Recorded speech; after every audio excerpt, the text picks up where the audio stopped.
para opinar. Gracias, muchas gracias por continuar con nosotros así aquí en su canal TVC. Y bueno, ya le decía, es noche de lunes y es noche para opinar. Saludo como es costumbre a mis compañeros Maite Noriega, colaboradora de Mega Noticias TVC, Andrés Villarreal de Mega Noticias allá en Sinaloa, y le doy la bienvenida a este espacio a Jorge Aljovín, también colaborador de Mega Noticias TVC. Muy buenas noches a todos y sin más preámbulos, vámonos con el debate y el análisis. En su entrega de hoy, en el periódico Reforma, titulada Prensa Piñata, Denise Dresser afirma que el presidente López Obrador merma su credibilidad al mentir de manera tan abierta.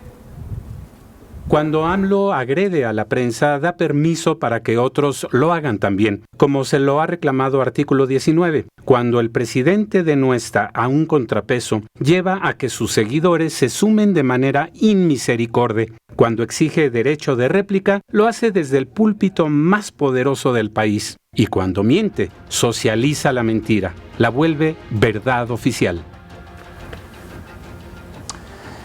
Hay una situación de alto riesgo con todo esto que ha venido ocurriendo en la relación del presidente Andrés Manuel López Obrador y de toda la administración de López Obrador con la prensa en general y así en abstracto. Hay ese ingrediente que la ha vuelto peligrosa, incluso, como bien lo dice Denise Dresser. Pero hay otro vertiente que me parece interesante que poner aquí en el arranque del programa el día de hoy, y es que la relación entre el gobierno federal o el presidente de la República y los medios en este país nunca ha sido sencilla. Valdría, por ejemplo, solo citar este antecedente. Denise habla de la prensa piñata, yo hablaría de la prensa vendida. Este libro del actual director de Proceso, de Rafael Rodríguez, en donde señala esta relación siempre anómala, muchas veces ilegal incluso, que en este país suele tener o durante mucho tiempo tuvo la prensa, los medios en general, con el presidente de la República, una relación siempre conflictuada. Me parece que Andrés Manuel en ese aspecto no ha sumado en nada, por el contrario, sí ha confrontado y ha abierto esto que él llama los dos grandes grupos, los que no se llaman conservadores pero lo son, los que no se llaman liberales pero lo son. Y él, por supuesto, se pone del lado de los liberales. El blanco principal, sin duda, ha sido el periódico Reforma, como lo ha dicho en varias ocasiones, y me parece que de ese lado también hay varios o hay muchos otros que, aunque no los nombra el presidente, también se encuentran o los pone el presidente de ese lado. ¿Cómo se va a solucionar este asunto? No lleva a buen puerto todo lo que está ocurriendo, por el contrario, cada vez se contamina mucho más esa situación. Y siendo autocríticos, me parece que más que estar viendo lo que está haciendo el presidente, tenemos que ver qué es lo que estamos haciendo nosotros en los medios. Así, bueno, y de entrada yo preguntaría a ver cuáles son quiénes conforman esos dos grupos que acabas de mencionar, Andrés. Salvo Reforma, no ha mencionado ningún otro nombre, siempre son los fifís o los conservadores, pero nunca un hombre, nada. No, es el enemigo. Yo creo que aquí Denise comenta algo, y que es el presidente en la búsqueda constante de la confrontación y del enfrentamiento. Entonces, aunque no dé los nombres de los enemigos, siempre recurre al enemigo, y esta ha sido una constante de Andrés Manuel López Obrador, y lo que le permite precisamente poner al pueblo bueno en contradicción con todos aquellos que pudieran oponerse a lo que es Andrés Manuel y a lo que él propone. Él considera un ataque todo aquello que no esté a favor de lo que él plantea, lo cual me parece que es verdaderamente peligroso, como comenta Andrés Villarreal. Y con la prensa siempre ha habido una relación difícil, una relación, primero fue con PIPSA, con el condicionamiento del papel. Si un medio se ponía agresivo, pues le condicionaban el papel. Te estoy hablando de cuando los medios electrónicos no tenían tanta fuerza. De hecho, los noticiarios de televisión se basaban en el diario Excelsior, ¿no? Por ejemplo. Exactamente. ¿No? Entonces, siempre ha habido una imposición del gobierno que le ha permitido manejar a los medios. Ahora son, como lo comentaba Andrés, y tiene toda la razón, los contratos de publicidad. De publicidad. Por supuesto que es esto. Entonces, hay una constante que es el miedo, y lo comenta hoy Jorge Castañeda, el miedo de los periodistas, el miedo de los editores, el miedo de los dueños de los periódicos, el miedo de los empresarios de los medios a que les quiten los privilegios o a que les restrinjan los ingresos. Justamente a mí me gustaría ser abogado del diablo aquí, ¿no? Venga. Un poquito para poner la nota discordante y que entremos al debate. Mientras en algunos países por presentar tu opinión te quitan tus credenciales para asistir a una conferencia de prensa, en otros países criticas al gobernante en turno y te secuestran, mientras aquí en México me parece que esa narrativa no es aplicable porque eres capaz de dialogar en el templete con el señor presidente de la República. Oye, pero ¿qué me dices de la declaración de esta mañana del presidente? Si ustedes se pasan, ya saben lo que les pasa. Y mira, y justamente yo reviraría esa propia aseveración del señor presidente. ¿Qué pasó en el gobierno del señor Calderón? Justamente la propia prensa endilgó un famoso mote, ¿no? Los muertos de Calderón. Y ahí cómo se pudo justamente responder el gobernante. Ahora estamos en una nueva época. Eso me parece que es una narrativa del pasado, una narrativa autoritaria. Hoy por hoy tenemos medios de comunicación mucho más abiertos, tenemos las redes sociales y esto habla de la apertura del presidente de someterse al escrutinio público y muchos dicen, a ver, una mentira repetida muchas veces es una verdad. Pero yo también diría, ¿qué estamos dejando de hacer a partir de lo que dice Andrés? ¿Qué hemos dejado de hacer para combatir esas cifras que desde el punto de vista de algunos no tienen un sustento en la realidad? ¿Qué han hecho la oposición? ¿Qué han hecho los partidos políticos el día de hoy? ¿Se han levantado en una mañanera para decir que están en desacuerdo del señor presidente? Me parece que no. Yo creo que en respuesta a lo que nos planteaba Andrés al principio, es ¿qué están haciendo los medios? Yo creo que los medios están haciendo mal algo y es no dar seguimiento a las mentiras o a los datos inexactos, por no llamarle mentiras, a los datos inexactos que da el presidente. Me parece que esto es grave y que esta sería función de los medios. A propósito de ellos, Andrés, les pregunto a los tres, porque eso es una constante que nos hacen llegar a Mega Noticias TVC. ¿Nosotros estamos atacando al presidente? Es pregunta. Andrés. No, me parece que ya queda claro esto de los ataques, de golpear a alguna autoridad, al presidente, debe quedar de un lado. Un periodismo profesional no se dedica a atacar, se dedica en todo caso a contextualizar, a investigar, a profundizar en algunas de las situaciones. Hay una vertiente del periodismo moderno que resulta muy interesante, que se dedica a contrastar lo que está diciendo una autoridad. Lo están haciendo muchos medios, particularmente en Sudamérica, con las autoridades locales. Si un presidente, si un alcalde, en este caso, digamos, si el presidente Andrés Manuel López Obrador todos los días da las cifras en relación a los homicidios, que realmente a mí también esa discusión me parece un poco tonta, porque no son los datos oficiales, son los de INEGI o los del Secretariado Ejecutivo del Sistema Nacional de Seguridad Pública, no lo son los del presidente. ¿Y por qué no lo son? Por una razón muy básica, que están recolectados de lo que está ocurriendo en cada una de las ciudades del país. Es un barrido de lo que publican los medios de información y en eso se basa para decir que el promedio de muertos ha bajado. Ahí no hay discusión. Las cifras de Andrés Manuel no son oficiales y no se trata de estar peloteando si son las cifras de él o las de nosotros. A ver, aquí el solo punto hay es, cifras oficiales. ¿Por qué si esto que tú estás mencionando, el día que ocurrió la semana pasada, estando ahí el secretario de Seguridad Pública, no se levantó y dijo, a ver, señor presidente, esto que usted está diciendo es correcto, pero no es todo? Porque tienen miedo, perdón, el miedo es la constante. ¿Miedo a que el presidente los corra, a que el presidente... Como le ha hecho con el subsecretario Herrera. Por supuesto, a que el presidente los cuestione, a que el presidente de verdad... El presidente habla de un derecho de réplica. El señor no tiene derecho de réplica, porque además el derecho de réplica del presidente... Es denostación. Exactamente. Entonces, me perdonas, pero el servidor público, el señor tiene el foro más grande, el señor ocupa los medios todo el santo día. Entonces, el señor, el derecho de réplica al que alude el presidente, perdóname, no es un derecho de réplica. Maite, Los pero que yo no te tienen pregunto. derecho o los que no han asumido el derecho de réplica son los ciudadanos que pueden cuestionar las cifras. Yo te y los preguntaría, datos. Maite, entonces, cuando la señora Dresser dice en los medios de comunicación que el señor presidente es un populista, ¿eso tampoco es adjetivar? Si estamos pidiendo de un lado que se respete, también del lado de la prensa tampoco, algunos de sus compañeros que han presentado su opinión no lo han hecho de la mejor manera. Creo que esto es parte de este debate que se debe comenzar a abrir en México, como se da en las grandes urbes. Por ejemplo, hablamos del mundo libre, hablamos de Estados Unidos.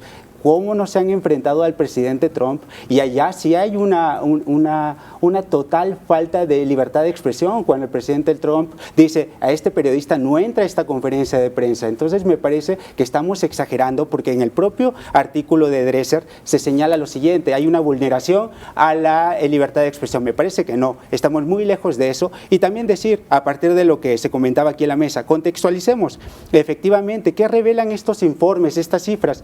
El estado calamitoso, el estado totalmente fallido que hay en algunos estados de la República, que han sido gobernados por las mismas fuerzas políticas de siempre y que han dado estos resultados en materia de seguridad. ¿Cómo pedirle al señor presidente en áreas donde no hay responsabilidad por parte del Ejecutivo Federal de poder llevar a cabo una estrategia efectiva? Me parece que ahí hay que hacer los matices. De acuerdo. Último. Yo creo en los matices. Yo creo que lo que se ha hecho es cuestionar al presidente de la República, que maneja datos que nadie conoce. Esto de que nosotros son nuestras cifras y son nuestros datos, no sabemos quiénes son nosotros, porque no es su gabinete. El gabinete lo ha desmentido, sus subsecretarios y sus propios secretarios. A mí esto me parece preocupante. Ese nosotros, no sé a quién arropa, no sé a quién incluye. Sí, no hay autoridad ni hay independencia, valga el término, del gabinete para mostrar resultados que no estén avalados por el presidente López Obrador. Vamos a hacer una pausa y vamos a regresar un poquito todavía con este tema, porque hay mucho que desmenuzar aquí en Para Opinar. Regresamos. Ya estamos de regreso aquí en Para Opinar. Déjeme comentarle, Irene Levy publica hoy su columna Destruir el Sistema. En el Universal sostiene que ante la aplanadora que representa la enorme aceptación del presidente, hay empresarios y algunos medios que aún no definen sus rumbos y observan perplejos la transformación. Lo que estamos presenciando es la destrucción de un sistema que no funcionó en términos macros, pero que tiene varios elementos rescatables. Lo que no queda claro es qué nuevas instituciones lo sustituirán. Tal parece que se trata únicamente de centralizar piramidalmente todas las decisiones, las compras, los nombramientos, los programas y los números, de sustituir la legalidad por la moralidad. Mira, yo creo que puedo coincidir con lo que plantea Irene Levy en esto, lo estamos viendo constantemente. Lo que no entiendo es lo de la sustitución de la legalidad por la moralidad. Ahí sí no le entiendo, no sé qué quiere decir. Sí coincido en que hay un proceso centralizador dentro del gobierno del presidente de la República, las compras consolidadas, el volver a controlar la nómina. No digo que no sea por buenas o posibles buenas razones, pero por ejemplo la abrogación de la reforma educativa, bueno, pues no se puede dar, y tampoco se puede dar, irte hasta la anterior, por supuesto, porque tú no puedes abrogar una ley si no tienes otra con cuál ponerla, ¿no? Creo que no están entendiendo muy bien, creo que están destruyendo antes de tener que construir, antes de tener algo que edificar. Pero era necesario romper con ese sistema anquilosado que no había dado resultados. No están rompiendo con el sistema anquilosado, no están rompiendo con eso. Creo que están fragmentando, debilitando algunas instituciones, ¿no? Sin tener algo que poner en su lugar, sin construir eso algo. es lo que hace falta. Eso es lo que hace falta. No sabemos a dónde nos va a llevar, todo es un misterio, ¿no? Él dice, lo van a ver, va a pasar, esto va a ser, vamos a acabar. Lo que sí es claro es que cuando se propone destruir algo, lo destruye, ¿no? La destrucción del aeropuerto y ahora lo que gastaron en demostrar que no había corrupción me parece verdaderamente impresionante. Entonces, sí hay una gran incongruencia entre lo que están haciendo con lo que fueron las promesas de campaña, con lo que él plantea como fueron los ideales de lo que debe ser la Cuarta Transformación. Sí creo que hay incongruencia, no coincido con esto que plantea Irene Levy, sustituir la legalidad por la moralidad. Creo que el señor se puede referir a, por ejemplo, el presidente dice que no hace licitaciones porque él es honesto, ¿no? Entonces la mayoría de la gente en este país, pues los corruptos son los que no han hecho licitaciones. En este tema de la legalidad y la moralidad, ¿no tendría que ver un poco por aquello de los consejeros de la CRE que dijo, estos son honestos? Claro. No, podrán no ser legales, pero son honestos. Pero el presidente proclama, como yo soy honesto, y además hay que creerle, aunque no pueda él demostrarlo, ¿no? O sea, de verdad, la proclama de que se va a acabar la corrupción porque yo no soy corrupto. Pero está haciendo actos que llevan a la corrupción. Perdóname, las compras sin licitación precisamente fueron, o sea, las licitaciones se impusieron en nuestro país y se imponen en los países democráticos para acabar con las fórmulas corruptas. Y dentro de este tema de la legalidad yo pongo también aquí el tema de las gasolinas, ¿no? A ver, ¿no le bajan el precio de las gasolinas? Bueno, pues entonces vendo yo las mías. ¿Y los contratos? ¿Los contratos que se firmaron? Pero además, a ver, hay algo que me llamó la atención dentro de la conferencia de esta mañana, y fue que cuando daban a conocer quiénes vendían más barato, había gente que vendía más barato de cómo le vendía Petróleos Mexicanos, ¿no? Por ejemplo, no sé si haya compra directa a los Estados Unidos, parece ser que sí, pero vaya, las estaciones de Pemex tampoco son las más baratas. Estaban en la franja intermedia entre Shell y las que venden más barato. El problema es de impuestos, y el problema es que la realidad a veces abofetea en el rostro a las promesas de campaña del presidente. Yo creo que no hay que ser tan alarmistas, porque creo que las propias narrativas son muy parecidas entre los distintos gobiernos. Por ejemplo, hoy se habla de una lógica unipersonal, pero también deberíamos estar totalmente perplejos con la narrativa que había antes, con un gatopardismo horrible. Era reforma todo para que todo siga igual. Entonces me parece que las propias reformas estructurales estuvieron en su momento en el gobierno anterior vestidas por algo que se denominaba, ¿no?, los organismos internacionales, las cifras, etcétera, que al final del día decían, me da el respaldo los organismos internacionales, yo reformo. Entonces al final del día vimos que nada cambió, nada está de otra manera, y me parece que lo que sí trata de decir Irene es lo siguiente: básicamente es el impulso que se necesita para llevar a cabo las reformas que requiere el país. ¿Por qué te lo digo? Porque si nos esperamos a lo mismo de siempre, de esperar que haya un resquicio legal, un cambio de la norma, al final del día estamos posponiendo los cambios que necesita el país. Entonces me parece que de las intenciones a la práctica creo que es un buen impulso del gobierno entrante. Yo he llegado a la conclusión a estas alturas, apenas 4 meses de la administración de López Obrador, que lo que hay es exageradamente ruido. Y citaría lo que ha ocurrido la semana pasada con 3 hombres, 3 mentes lúcidas y muy importantes en México, y que se suma a la columna que acabamos de comentar. José Woldenberg habla de una colonización que está haciendo este gobierno de las instituciones del Estado. Claudio Lomnitz habla de una canibalización. Un caníbal que se está comiendo, perdón. La canibalización, un caníbal. El gobierno se ha convertido en un caníbal que se está comiendo todo lo que piensa que es incorrecto. Son dos análisis completamente separados. E iría a un tercero de Enrique Krause, que él habla de una vuelta en U. Creo que le habla retornar al pasado, a esta presidencia imperial, a este gran presidente que se apodera de todas las instituciones. Son 3 cosas de 3 mentes muy lúcidas que están diciendo 3 cosas completamente distintas. La lectura es distinta. Si seguimos en todo este ruido, es demasiado temprano para llegar a algunas conclusiones. O quizás está ocurriendo todo al mismo tiempo. está colonizando algunas de las instituciones el presidente y su administración, está comiéndose algunas otras como un caníbal, o hay un retorno al pasado en algunas de las cosas, pero no hay una sola cosa que esté ocurriendo. En todo caso están ocurriendo varias al mismo tiempo que no alcanzamos a dilucidar realmente lo que está pasando. Y de repente cuando opinamos somos completamente absolutos. El presidente está mal al enfrentarse a la prensa.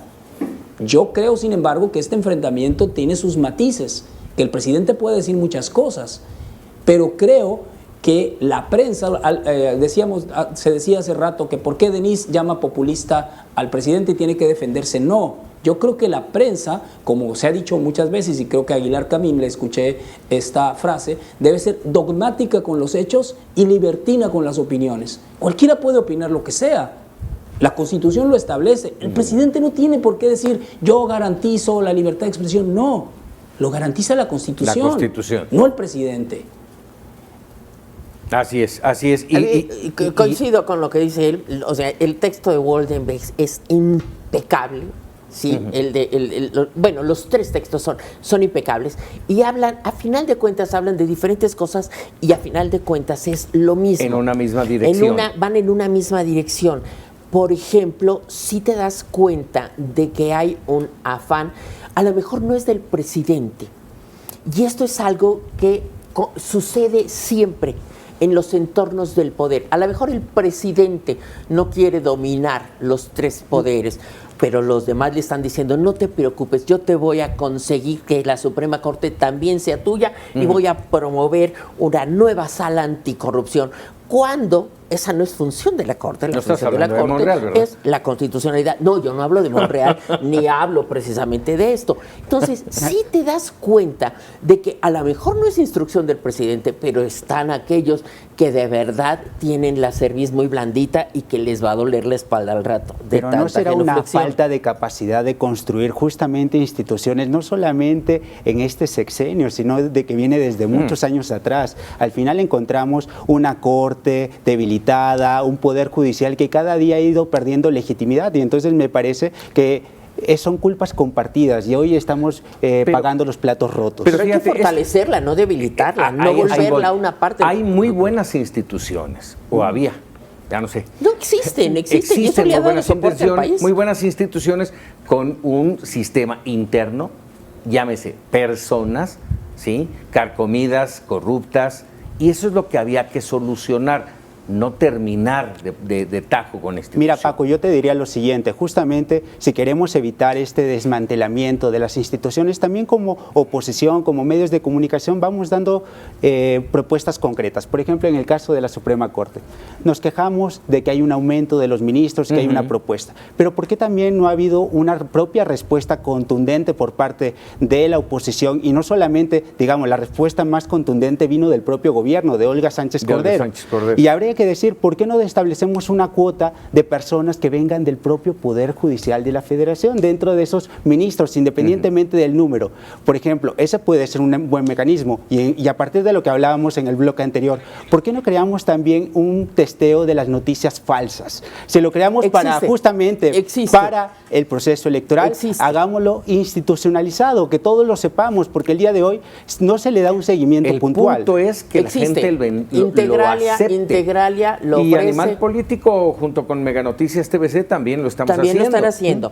Y hay otro punto. No es necesario crear esta sala anticorrupción. Hay que fortalecer el Sistema Nacional Anticorrupción. El problema es que al presidente de la República le molestan los contrapesos. Parece ser que le incomoda la participación de la ciudadanía en este tipo de Pero la implementación no dependió básicamente del gobierno. Habrá que decir que en el gobierno anterior hablábamos de un fiscal carnal y nunca nos pusimos de acuerdo sobre la implementación. Y terminó en ello. Es que yo no... Andrés. A mí lo que me molesta es esto, decir que antes estábamos peor. Sí, pero eso no me sirve de consuelo. Lo que yo quisiera es que el actual gobierno mejorara lo que antes estaba mal, que esa era la propuesta. Claro, esa es la cuarta transformación. Andrés, rápidamente. Sí, claro, pues no es consuelo ese, como bien dice Maite. Creo que hay algunas ideas básicas que me parece que debemos estar repitiendo. Al presidente, no es que al presidente no le gusten los contrapesos, al poder mismo no le gustan los contrapesos. Y ha costado mucho en toda la historia de la ciencia política establecer esos contrapesos. Y Montesquieu es bastante claro en eso. Obvio que al poder no le gusta ningún contrapeso. Todos los presidentes actuales quisieran ser el emperador de Roma. Pero eso, hasta el emperador de Roma tenía el contrapeso con el Senado. Sí. Entonces, creo que aquí hay que estar repitiendo. El presidente podrá decir muchas cosas, pero los contrapesos son necesarios. La Suprema Corte me parece que es una institución bastante fortalecida, que ha sido un contrapeso importante para este país y tiene muchos problemas, claro que los tiene. Casos de corrupción interna, nepotismo, etcétera, todo eso lo tiene. Hay que luchar entonces contra eso, no estar socavando el poder, este poder, el Andrés, judicial. el mejor contrapeso es las elecciones. Al final del día, creo que es ahí donde el presidente de la República va a estar sentado en el banquillo de los acusados o va a ser proclamado por las grandes élites o el gran pueblo, el populus al final del día. Yo creo que ahí es donde está su verdadero examen. Estamos pidiendo la construcción de instituciones, pero al final del día no hay una propuesta, no hay una construcción de una narrativa distinta y al final del día, hoy por hoy, las fuerzas políticas solamente se han dedicado a administrar derrotas. Díganme qué propuesta hemos visto en el último tiempo de las fuerzas políticas en Cámara de Diputados y de Senadores. Vamos a decir, en senadores, en temas de reformas constitucionales, dan la batalla en el tema de la Guardia Nacional, todos aplaudimos, pero 2 semanas después eligen a un ministro de la Corte, que es muy discutido, ya sea por los motivos que sean, pero no vemos una congruencia tampoco de la oposición. ¿Quieres hacer un último comentario? Sí, en esto coincido, no hay de la oposición política. La ciudadanía sigue vigente y son precisamente los ciudadanos y las instituciones ciudadanas las que deben servir como contrapeso. Esa es parte de lo que el PRI le negó a los ciudadanos, la ciudadanía. El hecho de tener un papá gobierno que decía, tú no te preocupes, yo te resuelvo todo, ¿no? Yo te doy Pero dinero. no estamos en ese camino. Por eso estamos en el mismo, estamos tratando de cancelar la ciudadanización. Y en el momento que el presidente habla de los pobres como borreguitos a los cuales hay que llevarles la comida, como animalitos que no saben pensar, te está hablando de esta falta, de esta necesidad de no tener ciudadanos porque son un contrapeso importante. Vamos a hacer una pausa y regresamos. Tenemos más para analizar y discutir aquí en Para Opinar. Bravísimo. Pues aquí nos quedamos picadísimos platicando sobre todos estos temas de análisis y de debate. Pero bueno, déjeme decirle, la semana pasada se aprobó la reforma laboral sin que parezca que hayamos asimilado la trascendencia de este hecho. O sea, al menos eso queremos, que sea un cambio verdaderamente trascendental, valga la redundancia, porque nos hace mucha falta, seguimos copados los trabajadores. Hay analistas que aseguran que se trata de un cambio, insisto, trascendental, pero ¿estamos de verdad en ello? ¿Ustedes así lo consideran? Justamente la democracia sindical ha sido una de las grandes deudas que hemos tenido en nuestro país. Libertad, deliberación, negociación, es lo que queremos dentro de la propia cultura sindical.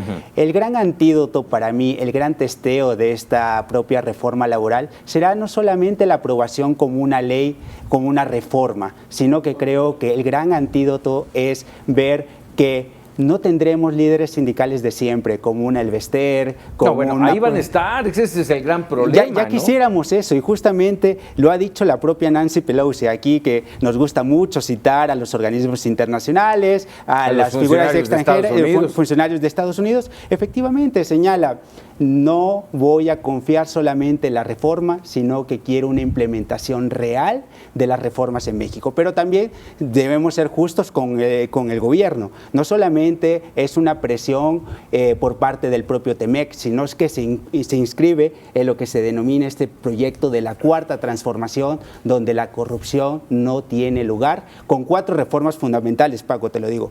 votación libre, secreta, personal, Exacto. ¿no? Por otro lado, tenemos la posibilidad de que puedas pertenecer o no a un sindicato. 2, la posibilidad de que justamente que no tengas una consecuencia legal de no poder adherirte a estos. Pero también debemos decir que hay un peligro importante. Si no tenemos mecanismos para asegurar la representatividad de estos sindicatos, hoy por hoy puede entrar como Pedro por su casa la maestra Elbester Gordillo. Así es. Andrés.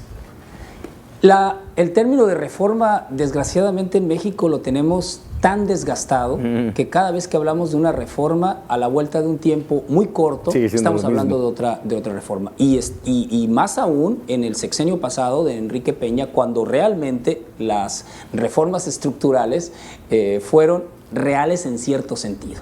El problema es que el consenso básico de una reforma no es lo suficientemente sólido para que esa reforma sea realmente una reforma. A ver si no me trompiqué con la repetición de palabras. Pero eso es lo que ha venido ocurriendo. La reforma energética, criticada por el nuevo gobierno.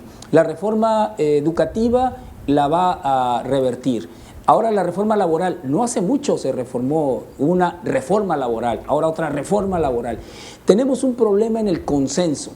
Todos los actores en cualquier tema, en este particular, en el laboral, no están contrapunteados y no hay una discusión suficiente para poder realmente hablar de una reforma. ¿Cuándo se habla de una reforma en un Estado? Cuando se le da el aliento suficiente a ese cambio constitucional, cuando se cumple, o esa modificación del contrato entre todos los actores, se le da el tiempo, el aliento para que pueda dar resultados. Nada puede dar resultados de forma tan inmediata. Como cuando nos secuestran, por ejemplo, a la Cámara de Diputados para no permitir una reforma educativa.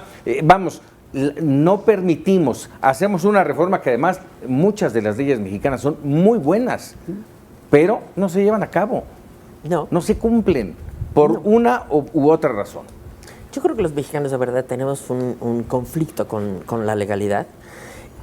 Son los propios legisladores los que violan las leyes que ellos mismos se imponen, y lo hemos visto a lo largo de los diferentes sexenios, ¿no? El problema es la motivación de las reformas. Si vemos, las reformas no tienen, si tú lo ves en la exposición de motivos, son tan reiterados, son tan absurdos, son tan vacuos. En ningún momento ves en la reforma, la que sea, y te pongo la laboral, al ciudadano. No son reformas para beneficiar al ciudadano. En el caso de la reforma laboral, tiene como objetivo la ratificación del Tratado de Libre Comercio, no el mejoramiento del estándar de los trabajadores. Y lo mismo lo tuvo la reforma educativa. No tenía como objetivo los niños, no los ciudadanos beneficiados con la educación, sino un sector mínimo del magisterio. Y lo mismo ha pasado con todo. El ciudadano no está presente en el ánimo del legislador. Pero yo retomo esto justamente del bloque anterior. Hablábamos de qué es legalidad con moralidad. Y creo que aquí es importante decirlo. Siempre promovemos o aprobamos reformas que simplemente son válidas, pero no son eficaces y respetadas por el público en general. Entonces creo que aquí la labor del presidente es muy importante, porque muchos dirán que el ejemplo no ayuda o no es una forma de validar una reforma, pero creo que en esta ocasión existe la posibilidad de que exista una cultura laboral en nuestro país, y debemos poner a los ciudadanos en el centro y explicarles que deben validar sus derechos. Y es aquí donde el presidente, justamente a partir de las conferencias de prensa, dice: si no hace las cosas como están en la ley, vas a tener una presión social, y eso también es un caldo de cultivo para que no solamente las normas queden en el papel, sino que tengan una legitimidad del pueblo y que se puedan cumplir realmente. Andrés.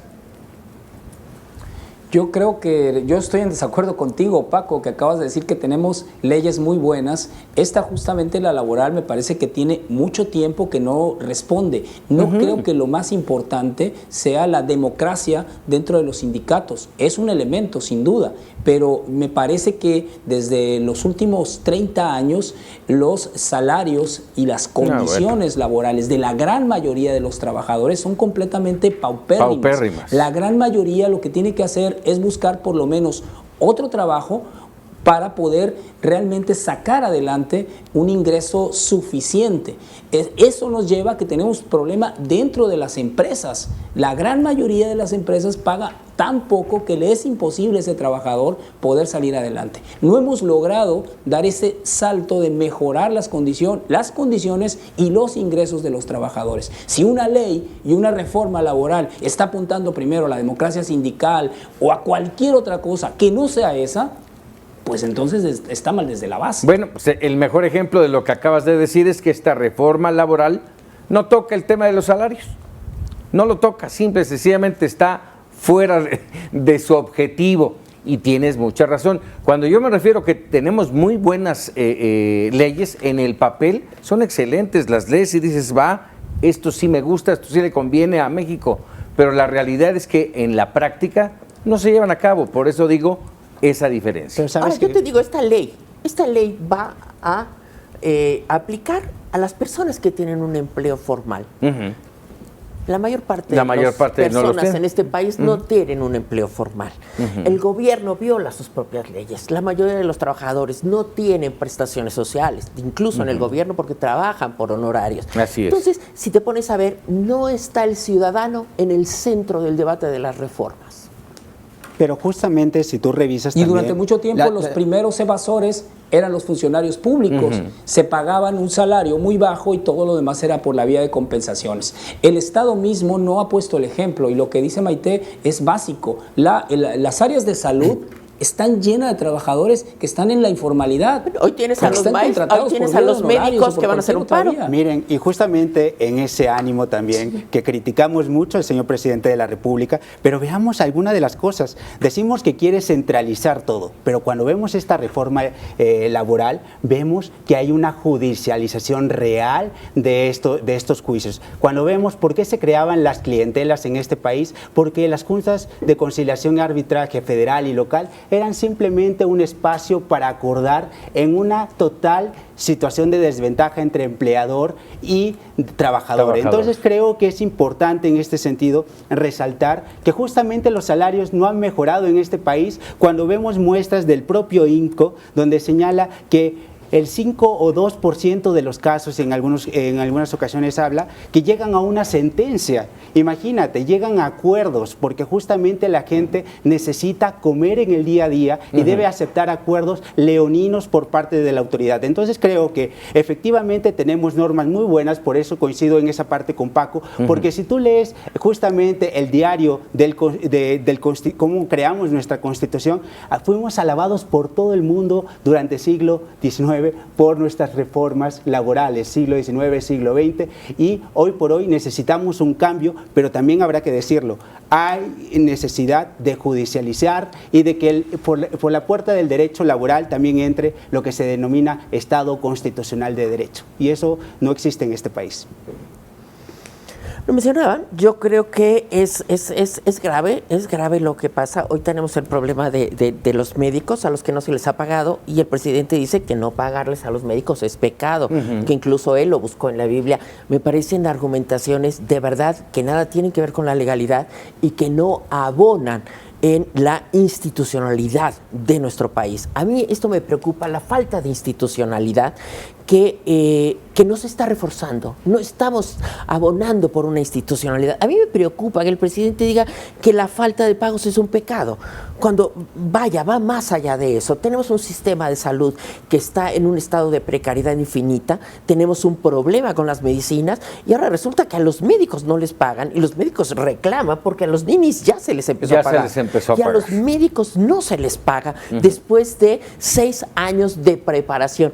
Me parece que no estamos, mi crítica al señor presidente, mi crítica a los legisladores, mi crítica es que no estamos abonando a la institucionalidad de la patria. ¿Y sabes por Esa qué? sería mi Porque crítica. justamente las leyes en los gobiernos anteriores se perdían en la frivolidad de las curvas de la oferta y de la demanda. Es por eso que es necesario no solamente aprobar leyes, sino también es necesario una cultura de los trabajadores, una cultura sindical, porque esta reforma no va a llegar a ningún puerto si no insistimos, justamente como tú lo señalas, poner al trabajador en el centro. Pero ¿cómo lo hacemos, Maite? Ciudadano. Hablándoles justamente del convenio 87, el 98 de la OIT, me parece que eso ya los ciudadanos no lo quieren oír, quieren escuchar. Ni siquiera lo entienden. No, ni siquiera lo entienden. Lo entendemos. Yo, ciudadano de pie, tampoco lo entiendo. Pero Debo eso ser, no me lo va a dar el presidente. Es revelador. Eso es parte ¿Y cómo te lo da? de la ciudadanización, es Y parte por de eso la institucionalización. Es importante que justamente el gobernante regrese a la plaza pública y te hable de tú a tú y que te explique las cosas de manera sencilla,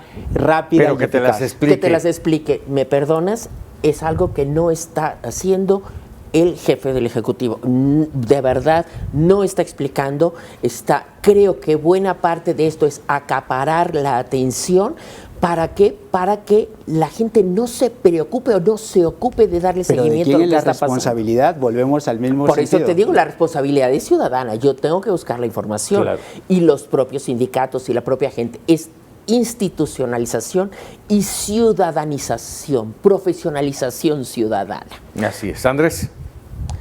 Está arengando el presidente en la plaza pública, Sí, no claro. está informando. Esa es la realidad. Llega y se avienta una arenga en la plaza pública. Hasta el tono que hace el presidente, con eso ya te das cuenta, basta con escuchar el tono, si está en la mañanera o si está arengando a la gente. Y me parece que eso sí, quizás no sea el papel del presidente estar informando en la plaza pública. De hecho, yo no estaría de acuerdo que estuviera informando en la plaza pública. No, pero el presidente, el poder, debe de informar de forma transparente y rendir cuentas. Eso es más importante que informar, rendir cuentas. ¿Por qué el presidente toma una decisión?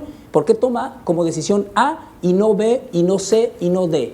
Eso es lo que debe estar Andrés, así como nos explicando vendieron el las Poder Ejecutivo, reformas el presidente y estructurales todo del su país, gabinete. Eso la es la rendición de energética, cuentas. la de educación, así como nos las vendieron con muchos datos y que hoy en la realidad no vemos que se cumplieron. Entonces, ¿qué preferimos? ¿Que nos hablen con las cifras de los organismos internacionales? Vuelvo a lo mismo. ¿Los enaltecemos o qué esperamos al final del día? Queremos un presidente que esté ahí, que nos hable directamente de tú a tú y que nos explique cuál es esta reforma laboral. No está explicando, que no está se explicando, está dando datos falsos y no es la función del presidente. Y perdóname, la ley dice que el presidente tiene que hacer todo aquello para lo que está facultado. No está facultado para instruir al pueblo. Y si no está facultado para instruir al pueblo dentro de la ley orgánica, el señor está violando. Y no fue así que 30 millones de mexicanos sí lo eligieron para que gobierne el país. No queremos ya un gerente, una cosa es la campaña queremos electoral, un presidente pero el real. presidente no está facultado para instruir al pueblo. Y si no está facultado, lo tiene prohibido. Entonces, ¿quién? ¿El PRI corrupto? No, corruptor? entonces, los podría ciudadanos, ser- podrían los ser los medios medios responsables y el que gabinete. pone- y precisamente hay programas sociales, hay organismos. Los grandes democracias, los países más desarrollados del mundo tienen organizaciones civiles fuertes que trabajan de la mano de las instituciones gubernamentales. ¿Para qué? Para empoderar al ciudadano. Gabinetes fuertes como Videgaray, como Nuño en su momento. Y me dirás que el director, el problema de irte al pasado, de verdad, créeme, yo no creo que Ya el lo- pasado ya haya lo sido pasado, mejor. pasado, es que como el pasado dirían. no es mejor. Estamos Pero si pagando me las pones, consecuencias hoy por hoy. por Pregúntale eso, a la pero gente el en sus presidente casas. no me está dando un gabinete que me prometa que eso va a dejar de ser, Bueno, ni que siquiera México hablan. va a salir. Ni siquiera hablan No, y no y cuando- salen a explicar que son Entonces, los que yo deberían creo de que salir a no, explicar. irme al pasado o decir, de verdad, créeme, y lo repito, lo que ha mantenido este país en la mediocridad es que cuando yo te critico a ti, Pablo, tú me dices, pero el otro está peor. No, yo te estoy criticando Que a a ti ti y tú yo respóndeme. No me Así digas es. que el otro es peor. Esa es parte de la mediocralización del país, si es que Pues existe la palabra. hasta aquí para opinar esta noche. Estuvo intensa esta última parte. Andrés y yo nada más nos quedamos viendo, pero aquí estamos. Ay, perdón. Y bueno, por supuesto, agradeciéndole. Maite Noriega, muchas gracias. Gracias, como Jorge siempre, un Aljovín. privilegio. Gracias, Paco. Andrés No Villarreal, silenciemos como al siempre, presidente. muchas gracias. Y sobre todo a usted por permitirnos escuchar darles nuestras opiniones y que ustedes se formen la mejor.